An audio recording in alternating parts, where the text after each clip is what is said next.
당신 자신을 위한 책에 관한 모든 이야기를 나눠볼 수 있는 곳이죠. 책교셀프고요. 네. 저는 장첸입니다. 전 공선생님 안녕하세요. 네. 안녕하세요. 네. 시청자분들께 인사해야죠. 구독자님들. 사실 뭐 네. 저희 둘끼리 네. 이렇게 이야기 나누는 걸 지켜봐주는 약간 그런 형식이다 보니까 네. 저는 여기에 아무도 없다고 생각하고 네. 공 선생이랑만 이야기하고 싶어요. 저는 여러분들과 얘기하겠습니다. 이러면 내가 뭐가 되냐. 근데 저희가 뭐 느린 속도고 되게 더디긴 하지만 네. 구독자분들도 계속 생기시고 그렇죠. 간간히 댓글을 달아주시는 분들이 계시더라고요. 맞습니다. 너무 감사한 마음에 꼭 인사드리고 싶어가지고 오. 이렇게 또 인사드리는데요. 날씨가 또 좋잖아요, 요즘에. 그렇죠. 네, 그렇지만 감기 걸리시지 마시고 음흠. 저희 하는 얘기들 재밌게 잘 들어봐 주시면 감사하겠습니다. 네. 네. 저는 아직 인사 안 할 겁니다. 네. 더 많아지면 할 거예요. 네. 공 선생님, 네. 그런 말이 있습니다. 네. 나이키의 경쟁 상대는 어디일까? 아디다스? 뭐 그것도 맞는 말이긴 한데 네. 실제로 이 기업을 나이키가 경쟁 상대로 지목을 하고 네. 거기에 맞는 전략을 세워서 뭔가 시스템을 개발했던 적이 있어요. 뭐 약간 운동과 반대되는 그렇죠, 그렇죠. 기업이겠죠? 네. 뭔가 운동할 시간을 네. 빼앗아가는. 넷플릭스? net플릭스는 요즘이에요. 진짜요? 네, 요즘 또 넷플릭스 유튜브를 또 네. 경쟁 상대로 생각하고 있다고 하더라고요. 근데 실제로 네. 닌텐도를 나이키에서 네. 경쟁 상대로 지목하고 네. 그때가 아마 닌텐도 위라는 게임기 있잖아요. 나왔을 때. 네, 그게 나왔을 때인데 이게 네. 사람들이 밖에서 운동하는 시간을 뺏어가니까 나이키라는 이제 스포츠 브랜드가 팔리는 일이 좀 적어질 수 있잖아요. 네. 그래가지고 거기에 맞춰서 뭔가 내가 운동을 해서 챌린지를 하면은 거기에 대한 뭐 보상을 지급하고 뭐 점수화 시켜서 뭐 그런 시스템을 실제로 개발했던 적이 있다고 하더라고요. 나이키에서요? 네. 근데 이런 사례를 보면 네. 참 우리가 생각지도 못한 곳에서 네. 우리에게 영향을 끼치는 일들이 참 많이 일어나고 있겠구나라는 생각이 들잖아요. 그렇죠, 그렇죠. 그 사람들도 뭐 회의를 하면서 네. 우리는 생각지도 못했는데 게임 업계가 우리의 그 브랜드 판매량을 좀 위협을 하는구나 라는 통찰을 또 가지고 회의를 하고 그런 식으로 전략을 짰지 않았겠습니까? 그렇겠죠. 그런 것처럼 그런 거 이 세상을 바라보는 통찰이 참 그런 게 아닐까라는 생각이 들어서 여기서 또 여러분 저희 이야기 듣다 보시면 네.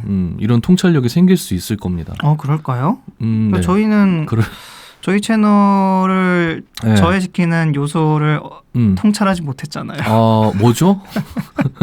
저희가 과연 통찰력을 드릴 수 있을지 모르겠지만. 그래도 네. 뭐 나 말고 또 다른 놈들이 이야기하는 거 듣다 보면은 맞아요. 약간 시야가 넓어질 수는 있어요. 그렇죠. 네. 뭐 지평이 확장되는 거야. 뭐 맞아요. 경계가 없잖아요. 야, 저놈들은 뭐 어떻게 저딴 생각을 하고 있을까라는 생각도 어떻게 보면은 뭐 인식의 확장이라고 할 수 있겠죠. 맞아. 저는 되게 신기한 게 저는 저한테 익숙한 생각이고 뭔가 익숙한 이렇게 논리의 흐름이니까 네네네. 아무렇지 않게 말씀드리는데 구독자님들 중에 한 분이 이제 공 선생님 얘기 듣고 나니까 이런 생각도 있겠구나라고 말씀하신 거 보고 도대체 어디서 그런 걸 느꼈을까? 오히려 제가 또 다시 고민하게 되더라고요. 네, 그래서 역시 사람 생각하는 거죠. 다 다르구나. 그렇군요. 저도 장채님과 얘기하는 시간을 꾸준히 가지면서 네. 되게 그랬던 걸 많이 느꼈던 것 같아요. 그렇죠. 저희는 어떻게 보면 양극단에 있는 인물들이기 때문에 그렇죠. 네. 많이 다른 부분이 많죠. 네, 좀 중간자적인 생각을 하시는 분 입장에서는 저희가 신기할 수도 있고 저희도 그런 분들 보면 굉장히 신기할 때가 가끔 있습니다. 그렇다면 우리의 경쟁 상대는 근데 누굴까요? 그러니까요. 어디라고 생각을 해야 여러분의 될까요? 통찰력을 좀 빌려주세요. 그러게요. 네, 저희의 경쟁 상대 어딘지 네. 한번 여러분도 생각 한번 해봐 주시고 네, 댓글에 한 번씩 써주시면 좋겠네요. 네. 저는 아직까지는 모르겠어요. 뭐 되게 뻔한 대답하자고 하면은 어제의 나 책을 읽기 싫어하는 어제의 나 이런 거 있잖아요. 그런 거 같은데 뭐 저는 근데 생각해보면 우리의 활동을 저해하는 그곳은 유튜브 그 자체가 아닐까. 그러니까요. 우리 좀 노출 좀 자주 시켜주고 그러지. 맞아요. 알고리즘이라는 이 괴물의 힘에서 벗어나지 못하고 있습니다. 그러게요. 이게 참 노출수에 언제나 비례하는 걸 보고 영상이 조회수가 안 나오는 걸 보면은 노출수도 적었다. 이걸 어떻게 올릴까? 그러니까요. 여러분들께서 친구들한테 소문 많이 내주시고 길에서 피켓 들고 이런 거 홍보도 해주시면 잡혀가실 겁니다. 자, 유감이고만요. 어쨌든 우리 통찰력을 오늘 또 한번 키워볼까요? 네, 그런 의미에서 유감, 판사의 유감, 판사유감이라는 책을 들고 왔습니다. 제목이 판사라서 참 유감임 약간 이런 느낌 같아가지고. 네, 뭐 이 책 제목에 대한 설명을 하진 않았지만 이제 뭐 여기서 말씀하신 판사유감에서의 뜻은 판사도 감정이 있다 이런 것들을 말씀하시고 싶은 것 같아요.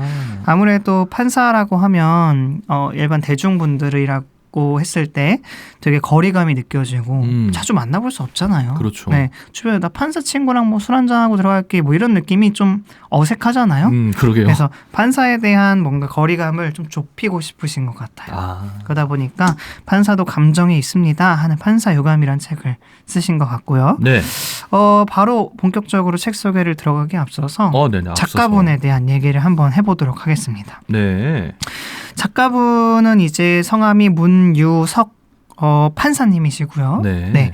하버드대학교 로스쿨 법학 석사 출신이래요. 우와. 그리고 나서 현재 부장판사를 역임하고 계시다고 하는데 지금 시점에는 어디에 계신지 잘 모르겠어요. 원래는 인천에도 계셨다가 서울에도 계셨다가 했던 것 같은데 지금의 이제 뭐라고 해야 되죠? 위치? 뭐 이런 거는 찾아볼 수 없더라고요. 뭐 그렇게 적극적으로 찾아볼 생각은 안 했지만 네이버에는 없었습니다. 제보 부탁드립니다.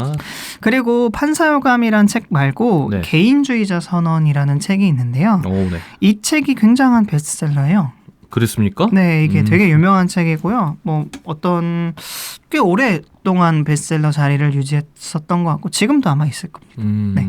그리고 이분이 재밌는 게 JTBC 드라마 미스 함무라비라는 드라마 혹시 아세요? 아니요. 모르세요? 네. 이제 이거에 대본을 집필하시고 그 안에 나오는 이제 법과 관련된 이야기들을 이렇게 점검하고 뭐 이런 것들을 하셨다고 해요. 자문도 해주셨군요. 자문, 그 단어가 생각나지 않았는데 이거 말고 다른 드라마도 또 뭐 제작이 아니라 시나리오를 쓰셨나 뭐 그랬다고 합니다. 뭔가 작가로서의 소질도 좀 있으신 분이군요. 네, 그래서 글을 쓰는 걸 예전부터 좋아하셨나 봐요. 그래서 원래 이 책은 책을 만들어야겠다 하고 이제 글을 쓰신 건 아니고요.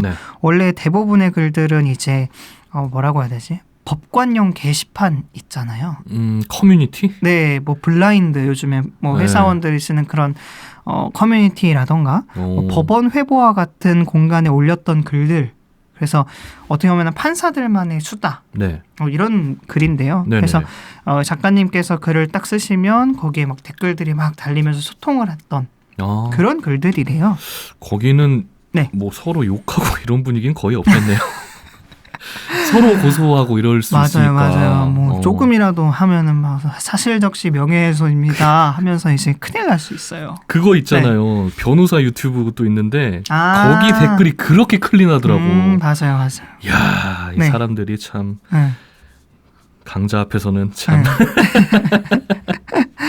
그래서 그런 글들을 엮어서 책으로 냈다고 보면 되고요. 그래서 원래는 초임 부장판사가 됐을 때 느꼈던 점을 초임 부장 일기라는 시리즈로 글을 썼었대요. 근데 이게 약간 좀 화제가 되고 사람들한테 많은 입소문을 얻게 되자 기고 의뢰를 받게 돼서 그때부터 이제 월간 중앙에 연재를 꾸준히 했었대요. 그러다가 지금의 책을 또 출간하게 됐다고 합니다. 우리 같은 사람이 보기에는 굉장히 흥미롭고 뭐 쉽게 접할 수 없는 그런 영역이다 보니까 맞아요. 확실히 재미있을 수가 있겠네요. 그래서 저는 사실 판사라는 직업에 대해서 아무래도 뭐 변호사, 검사보다는 더 뭔가 베일에 쌓여있는 직업이라고 생각이 들어요. 그렇네요. 왜냐하면 뭐 이상한 변호사 우영우라던가 뭐 비밀의 숲. 네, 비밀의 숲이라던가 유명한 드라마에서 변호사나 검사를 다룬 것들은 많은데 그러게요. 판사의 이야기를 다룬 드라마는 저는 본 적이 없는 것 같아요. 그렇네. 네, 그냥 뭐 이렇게 인물 그 극중 역으로 나오셔서 뭐 부장판사님 이렇게 높은 곳에서 막 이렇게 얘기하시고 이런 역할은 본 적이 있는 것 같은데 판사들의 삶을 중점으로 한 드라마가 없었지 않나요? 그런 것 같아요. 그렇죠. 영화 하나 있습니다. 기억나는 진짜요? 게. 뭐요? 블랙 판사라고.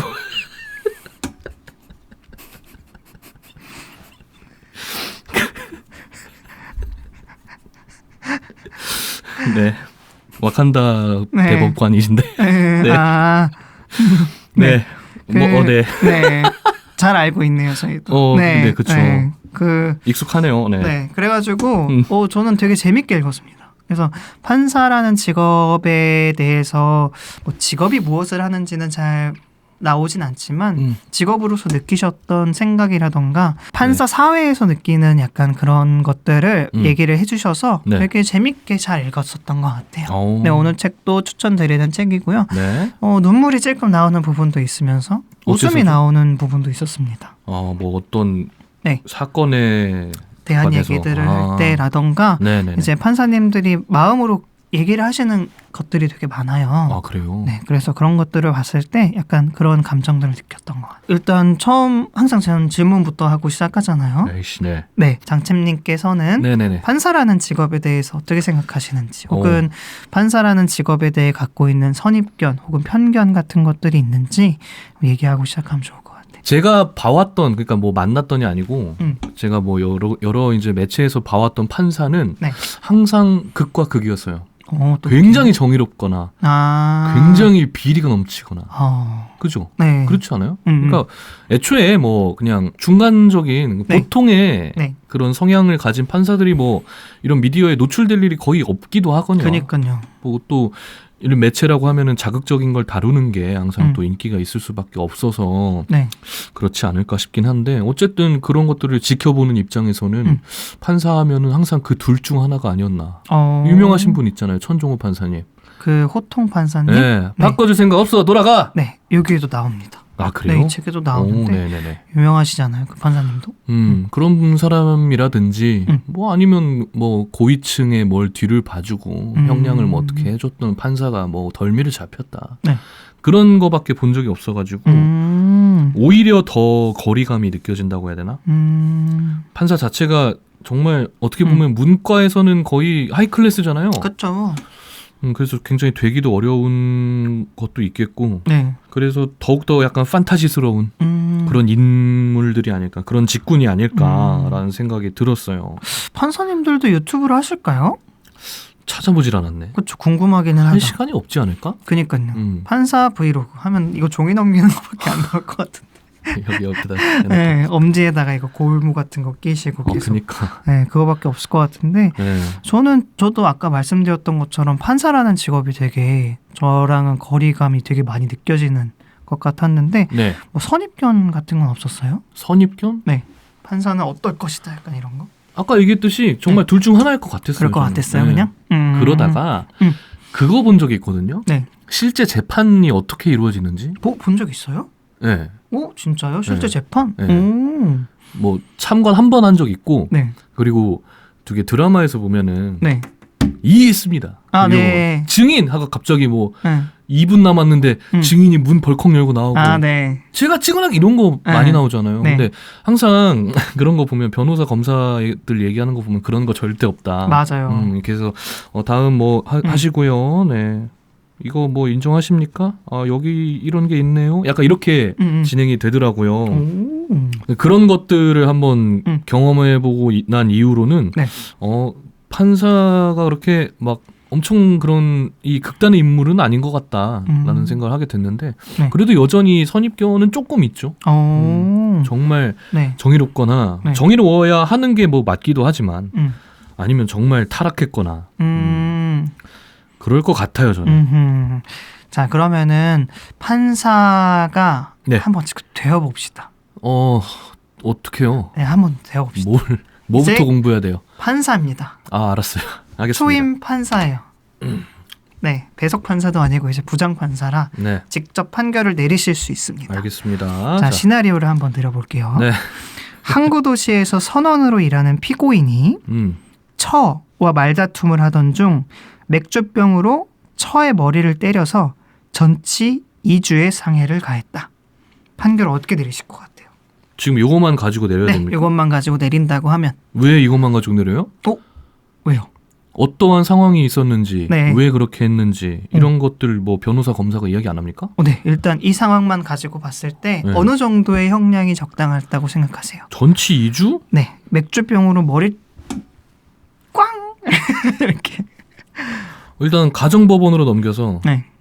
그 여자 측에서 뭐 이혼을 요구한다면은 여자 측의 편을 좀 더 들어주는 쪽으로 생각을 해볼 거고 네. 폭행에 관해서는 뭐 징역이나 이런 정도까지는 아닌 것 같은데 오호. 만약에 이혼을 요구한다 네. 그럼 그 위자료에다가 이 상해에 관한 네. 보상금을 좀 얹어서 판결을 내릴 것 같아요. 어허. 근데 이제 판결을 내리기 전에 네. 아까 말씀하셨던 것처럼 사건을 좀 더 조사해 보니까 네네. 이제 이 남자분은 이 피고인은 아버지가 어머니를 항상 구타를 하면서 그런 모습들을 보면서 자라왔고 그런 자신도 구타를 당하면서 자라왔어요. 빈곤하다 보니까 교육도 받지 못했고 네. 선원은 선원이니까 선원의 세계에선 폭력이 일상화되어서 어지간한 정도로는 죄의식이 없다고 합니다. 이런 경우에는 판결을 어떻게 내리실 것 같아요? 아까 같은 걸 내리고 그래요? 거기에 사회봉사와 그런 그 정신 프로그램 있잖아요. 네. 난 거기 가라고 할 것 같은데. 그럼 그걸 추가하는 걸로. 그냥 때린 거면은. 네. 근데 그런 배경과 환경이 있다. 네. 그러면은 나라에서 뭐 도울 수 있는 건 도우고 벌할 수 있는 건 벌하고. 저는 그럴 겁니다. 네. 근데 여기다가 또 피해자인 처도 네. 이제 한 가닥 성격이 있는 사람이에요. 그렇겠죠. 그래서 평소에 맨날 남편을 폭력을 했으면서 그 당시에도 실제로는 맥주병으로 머리를 맞기 전에 먼저 이렇게 물건을 집어던지면서 폭행을 가했었던 거예요. 이랬을 땐 또 어떻게 양형을 내릴 것 같아요? 저는 판사를 할 수 없을 것 같습니다. 실제로 작가님께서 네. 이제 이렇게 법관을 꿈꾸는 어린 학생들과 이제 뭐 토크쇼 형식으로 얘기를 할 때 이거를 얘기를 했었다고 해요. 그래서 처음에 맥주병으로 머리를 가격했다고 했을 때 많은 학생들이 우 하면서 무조건 무기징역이다. 무조건 뭐 15년 이상 살아야 된다. 뭐 이렇게 어떻게 그럴 수 있냐라고 15년. 막 감정적으로 대응을 하다가 네. 이제 이런 사건들을 하나씩 얘기를 하다 보니까 이제 그거 좀 너무했나? 형량이 좀 셌나? 하면서도 어떤 한 학생은 역시 많은 사건들의 모습들을 보면서 결정을 해야 할 것 같습니다. 뭐 이런 얘기를 했다고 해서 되게 감명을 받았다고 했다 하는 글들이 여기 책에 실려 있거든요. 그렇군요. 실제로 판결이라는 게 네. 우리가 알다시피 사건에 딱 단면적인 면이 있는 게 아니라 네. 되게 여러 가지 면들을 구석구석 되게 객관적으로 살펴보고 누구 하나 피해가지 않도록 중립적인 입장에서 어떻게 보면 이제 판결을 내려야 하는 게 판사 입장이잖아요. 네, 그렇죠. 근데 그런 과정에서 오는 고민이라던가 딜레마가 있을 수 있군요. 네, 이 책을 통해서 조금 더 잘 알 수 있었던 것 같습니다. 네. 야. 이거는 그러면 어떻게 됐다고 합니까? 그래서 이게 실제 사례인지는 모르겠고요. 네네네. 그냥 예시를 들었던 것 같아서. 당신이라면 어떻게 하겠는가? 그렇죠. 근데 이런 것들 되게 많잖아요. 많죠. 그냥 자극적인 기사들로 이제 어떤 범죄에 대한 걸 쏟아내면 네. 사람들이 거기다 막 댓글을 달고 그러다가 알고 보니까 이런 문제가 있었습니다 하면 역시 중립기여를 박아야 한다. 뭐 이런 풍토가 요즘에 되게 많은 것 같은데 맞아요. 옛날에는 이거보다 심했던 것 같아요.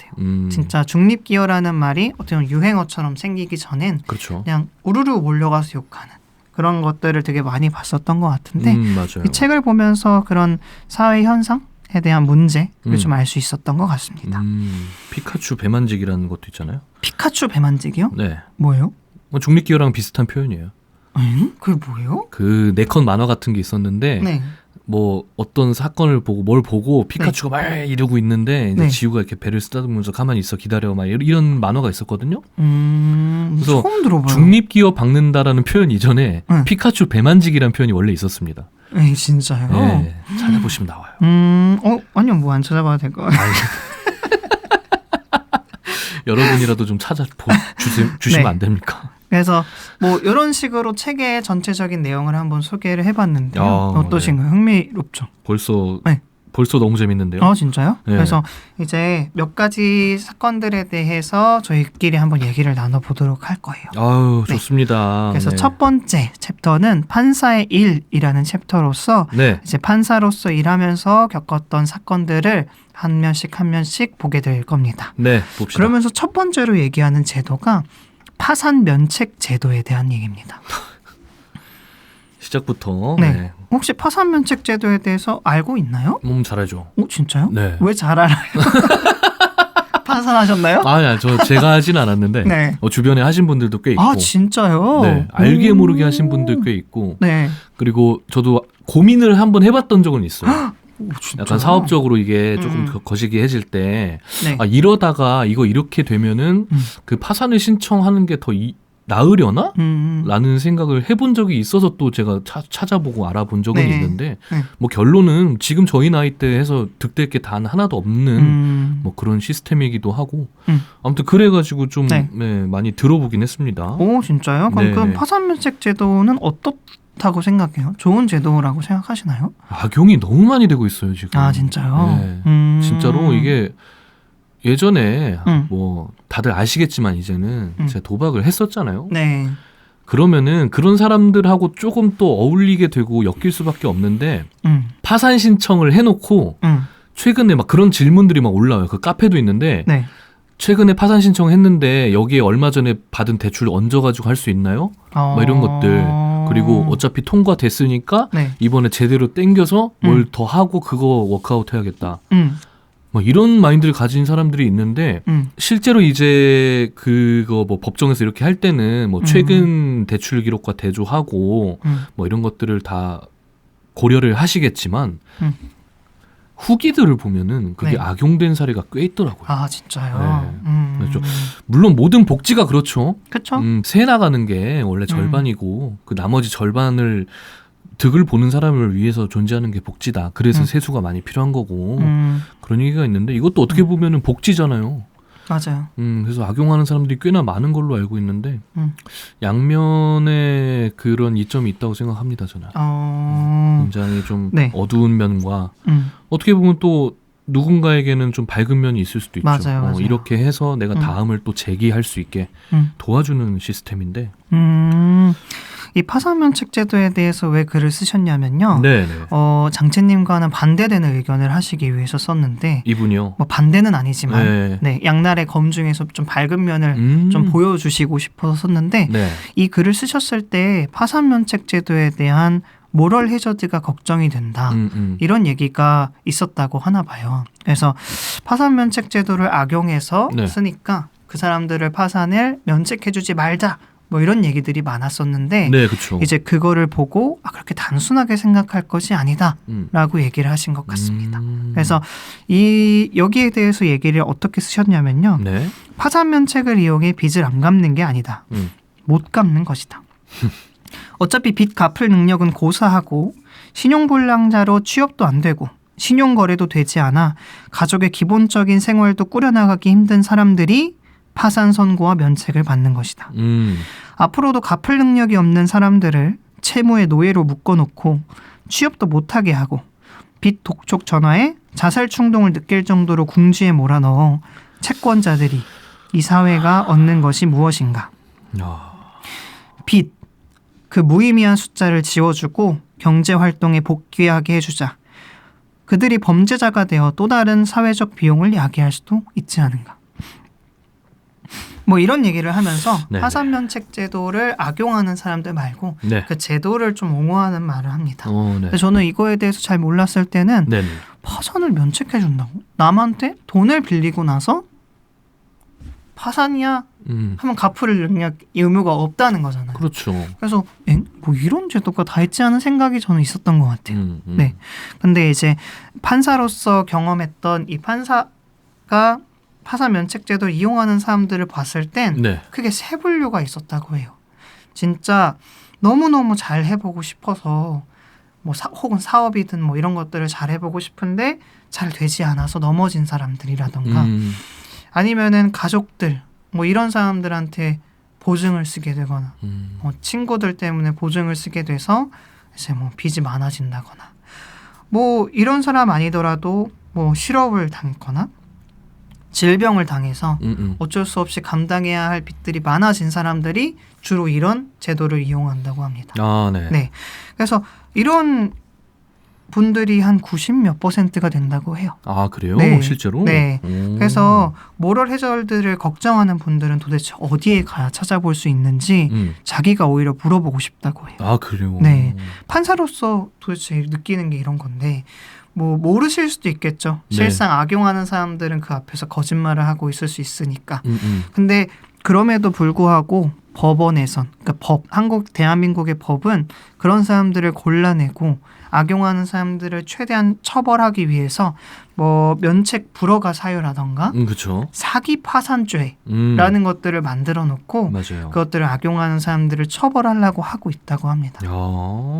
그래서 충분한 대처와 뭐 완벽한 대처는 되지 못하겠지만 네. 충분한 대처와 그들을 이제 사기가 아닌지 맞는지를 고민하기 위해서 판사님들이 밤낮으로 많은 서류들을 검토하고 있다고 하는데 그냥 이런 것들만 보고 네. 야 파산을 면책해 주냐고? 뭐 그럼 말도 안 되는 게 어딨어? 라고 하는 단순하게 생각하시는 분들에게 말을 하시는 것 같아요. 아, 그렇군요. 사실 의중은 잘 모르겠습니다만 네네네. 그런 분들이 보시면 좀 좋을 것 같다는 생각이 들었습니다. 그래서, 그런 분들이 이걸 볼까요? 아 글쎄요. 안 볼 것 같은데요. 그런가요? 반대되는 입장이잖아요. 그렇죠, 그렇죠. 보셨으면 좋겠네요. 그러니까요. 그래서 이제 뭐 단순히 돈을 마구잡이로 빌린 사람을 탓하는 것도 뭐 아예 틀린 말은 아니겠지만 네. 애초에 금융기관이 네. 돈을 빌려주는 사람들을 잘 선별하고 그들의 신용조사를 제대로 해서 네. 돈 갚을 능력이 없는 사람에겐 돈을 빌려주지 않는 그런 어떤 시스템적으로 조금 더 보완이 돼야 하지 않을까 하는 얘기들을 제시해주곤 합니다. 야, 또 그렇게 얘기하니까 네. 누구의 잘못인가 이게 좀 헷갈리기 시작하네요, 저는. 그래서 되게 단순하게 바라볼 게 아닐 것 같아요. 혹시 그 정의란 무엇인가란 책 읽어보셨나요? 마이클 샌데? 네. 네. 그 책을 읽어보면 딜레마에 대한 얘기를 굉장히 많이 하잖아요. 그렇죠. 네. 뭐 어떤 두 가지 선택지를 놓고 최선이라고 선택해야 하는 것들 중에 하나가 뭐 누군가에겐 손해가 될 수도 있고 누군가에겐 이익이 될 수 있는데 우리가 그거에 대해서 쉽게 이게 정답이지라고 말할 수 있는 게 가능한가?에 대한 의문점들을 이 책에선 계속해서 이렇게 던져주고 있는 것 같아요. 네. 그래서 뭐 이런 내용들이 실려 있습니다. 그렇군요. 생각을 진짜 많이 하게 만드는 책이네요. 맞아요. 그래서 첫 번째는 이런 파산 면책 제도에 대해서도 얘기하시면서 뭐 두 번째로는 어떤 사건에 대해서 또 말씀을 해주시는데 네. 소매치기로 전과가 엄청 많았던 범죄자가 왔었대요. 근데 교도소에서 복역을 끝내자마자 또 소매치기를 해서 네. 들어왔대요. 네. 이제 법정에 들어왔대요. 그랬을 때 진짜 이 사람은 안 될 사람이겠다 하는 생각이 판사님 스스로도 들었었는데 네. 이제 주문을 하고 이제 이렇게 마지막 판결을 내리려고 하는 순간 이 어떻게 보면 범죄자 뭐라고 하나요? 뭐 그 법정에서는 뭐라 하죠? 피고 아니야? 피고? 뭐지? 뭐라 하죠? 네. 용의자는 아니잖아요. 네. 그 소매치기를 했던 그 분께서 네. 이렇게 말을 했대요. 나는 단 한 번도 용서받은 적이 없습니다. 아하. 네, 이런 말을 했다고 해요. 오호. 그 얘기를 들었을 때 판사님도 이제 생각을 하게 된 거죠. 이 사람이 정말로 악해서 소매치기를 계속해서 하는 걸까? 아니면 어떤 사회적인 문제 혹은 개인적인 문제들이 이 사람을 범죄로 몰아갈 수 있지 않았을까? 하는 생각을 했다고 합니다. 그래서 저희가 범죄자들을 봤을 때 단순히 쓰레기 같은 놈이네 하면서 얘기를 하곤 하지만 어떻게 보면은 사회적인 시스템이 좀 부족했을 수도 있고 아까 선원의 예시처럼 그분이 매일같이 뭐 폭력에 시달렸거나 혹은 매일같이 세뇌를 당했을 수도 있어요.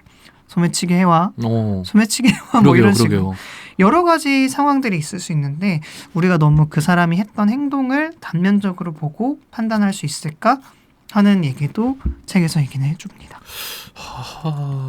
그래서 이제 판사님은 의사분에게 이게 국민참여재판을 통해서 재판이 이루어졌었는데 네. 의사님을 이제 이렇게 연락을 했는데 그 의사님이 고맙게 이제 법정에 서 주셔서 네. 이 소매치기범이 정신적으로 심신미약으로 네. 이제 감형을 해주는 거에 대한 증인을 서줬다고 해요. 그 의사분께서 뭐 심리적으로 혹은 의학적으로 이 사람이 뭐 소매치기를 하는 데 있어서 병적인 것 같지는 않지만 네. 한 사람이 한 사회에서 매일같이 이렇게 소매치기를 할 수밖에 없는 걸 우리가 과연 병적이라고 생각할 수 없을까? 라는 얘기를 하면서 증인을 서줬다고 합니다. 그래서 이 두 분을 통해서 네. 이분은 조금 감형이 됐다고 했나? 뭐 아무튼 그래요? 네, 그렇게 되고 네. 오히려 약간 교육봉사라던가 이런 것들을 좀 많이 나갔다고 해요. 이런 거 말고도 우리나라에서 이제 일어나는 많은 일들에 대한 얘기들을 해주는데 뭐 이거 말고도 되게 기억에 남았던 게 네. 어떤 남자분이 법정에 섰을 때 이제 판사님께서도 처음 부장판사가 돼서 요 호통을 막 쳤대요. 이놈. 네. 어떻게 그렇게 생각할 수가 있고 당신은 진짜 사회 악입니다. 뭐 이런 식으로 그 사람을 판사가. 재단하는 말을 했는데 네. 그 얘기를 듣자마자 그 분이 범죄를 저지르신 분이 이렇게 째려보고 약간 가셨다고 하는데 그게 너무 마음에 남았대요. 네, 그래서 내가 이 사건들을 객관적으로 바라보고 최대한 중립적인 판단을 내려야 하는데 나도 감정적으로 이렇게 한다고 했을 때 그 사람이 입게 되는 피해는 그럼 누가 보상해 줄까 하면서 옛날에는 좀 법정의 분위기가 조금 이렇게 딱딱했다고 합니다. 그래서 판사가 사과하고 뭐 이런 일이 없었는데 이분은 직접 판결을 내리시기 전에 지난번에 있었던 일에 대해서 사과를 하고 그 다음에 이제 판결을 내렸다고도 해요. 어우야. 그래서 이런 식으로 판사로서 판사의 일에서 느꼈던 것들 이런 것들을 책에 담아주셨는데 뭐 제가 너무 좀 말이 어렵고 용어가 좀 생소해서 네. 좀 잘 설명을 했을지 모르겠지만 이런 책이고요. 네. 그래서 1부가 벌써 거의 끝나가서 무슨 소리죠? 그게? 네. 1부가 벌써 끝나가서 전 용서할 수 없습니다. 네. 너무 빨리 끝나는 거 아닙니까? 이렇게 재밌는데 지금? 네. 2부에서는 네. 이제 조금 더 딥하게 들어가서 네. 저희들의 철학에 대한 얘기를 한번 해보고 싶어요.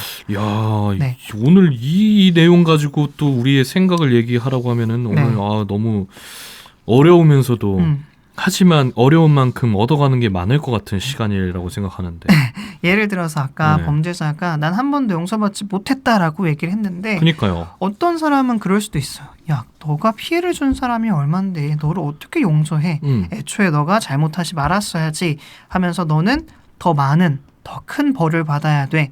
이런 식으로 엄벌에 처하자 혹은 필벌에 처하자라는 엄벌주의와 필벌주의자들이 있을 텐데 네. 한편으로는 그럼에도 이 사람을 이해하고 용서해주자. 우리가 사회에서 조금 더 용서가 필요하다라고 얘기를 하는 사람들이 있을 거라고 생각이 들어요. 그래서 그렇죠. 장치님은 어떠신지 혹은 저 공 선생은 어떤 생각을 갖고 있는지 저희 2부에서 한번 아하. 얘기를 나눠보면 좋을 것 같다는 생각이 듭니다. 좋겠네요. 네. 그 소매치기 그러면은 용서를 받아본 적이 없다고 외쳤던 이 소매치기 범은 네. 그 뒤로 뭐 손을 씻으셨다고 합니까? 글쎄요. 그런 후기까지 정확히 나오지는 않아요. 아, 그래요? 그냥 그때 사건들과 상황들을 묘사하는 것들이라 후기는 나오지 않습니다. 제가 만약에 이 자리에 있었던 판사였다면 네. 저는 수천연 비누를 선물해주고 싶었습니다. 아, 손쉽게 하기 위해서? 그래요. 어허. 이걸 딱 네. 탕탕탕 치고 수천연 비누 받아가세요. 이게 어떤 의미입니까? 뭐죠 이게? 네. 그걸로 손 씻으시고 새 사람으로 태어나십시오. 이렇게 범죄자들의 지난 행적까지도 깨끗하게 씻어내려줄 수 있는 수천연 비누 네이버 스토어에서 여러분 만나보실 수 있습니다. 네. 네. 너무나도 좋은 재료 가지고 참 깨끗한 비누, 뭐 더러운 비누가 세상에 어디 있겠습니까마는 뭐 깨끗한 비누 만들어 주시는 분이기 때문에 이분도 참 항상 마음씨가 참 뭐라 해야 될까요? 긍정적이고 예쁘고 항상 밝고 좋아요. 그런 분이 만든 비누다 보니까 사용하시는 여러분들도 네, 그 마음을 그대로 느끼실 수 있을 겁니다. 네이버에서 네이버 스토어에 입점해 있는 수천연 비누 한번 검색해서 한 번씩 사용해 주시기 바라겠습니다. 너무 좋아요.